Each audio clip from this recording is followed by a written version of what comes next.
বুদ্ধদেবকে ভগবান শ্রীহরির নবম অবতার বলা হয়েছে।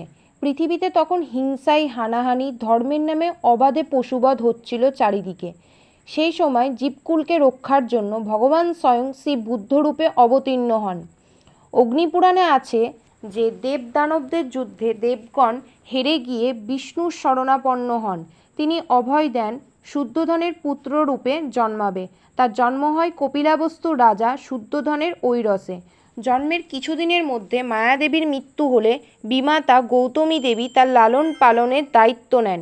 নাম হয় সিদ্ধার্থ। গৌতমী দেবী তার লালন পালন করার কারণে অনেকে তাকে গৌতম বুদ্ধ বলে থাকে। সিদ্ধার্থ যৌবনে পদার্পণ করেও সাংসারিক বিষয়ে অনিচ্ছুক। তার রাজকাজের চেয়ে তার ধর্মকাজে প্রজাপালন অপেক্ষা সাধু সেবাতেই ছিল আগ্রহ অধিক। রাজকুমারের ওই ভাব দেখে শুদ্ধোধন গোপানান্বী সুদর্শনা দণ্ডপাণির কন্যার সঙ্গে বিবাহ দেন। সিদ্ধার্থ ভাবেন যে নিজে যদি মুক্তি লাভ করতে পারি তবে অন্যকেও মুক্তির পথে এগিয়ে দিতে পারব। তার মনে পূর্ণ বৈরাগ্যের উদয় হয়। তিনি সংসার ত্যাগ করে প্রথমে বৈশালীতে আসে, পরে গয়ায় তপস্যা করে 6 বছর। সিদ্ধার্থ উরুবিল্ল নামক স্থানে নৈরাঞ্জ নদীর তীরে অশ্বত্থ গাছের নিচে কঠোর সংকল্প নিয়ে বসেন, বোধিলাভ না করা পর্যন্ত আসন ত্যাগ করবে না।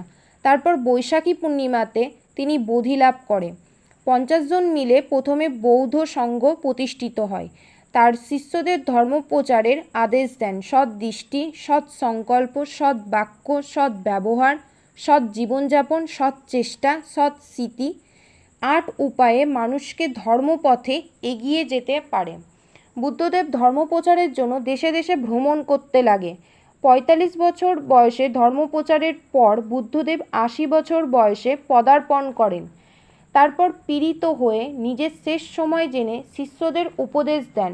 তার শেষ উপদেশ যে আমার মৃত্যুর পর ধর্ম ও নিয়ম যেন তোমাদের নেতা হয়। হিংসাশ্রয়ী মানব সমাজকে অহিংসার ধর্মে দীক্ষা দিয়ে শান্তি প্রতিষ্ঠা করতে চেয়েছিলেন। মানব জীবনের শ্রেষ্ঠ সম্পদ লাভের উপায় দেখিয়ে পশু মানবকে দেব মানব হওয়ার পথ দেখিয়েছেন বুদ্ধদেব। নমো বুদ্ধায় নমঃ।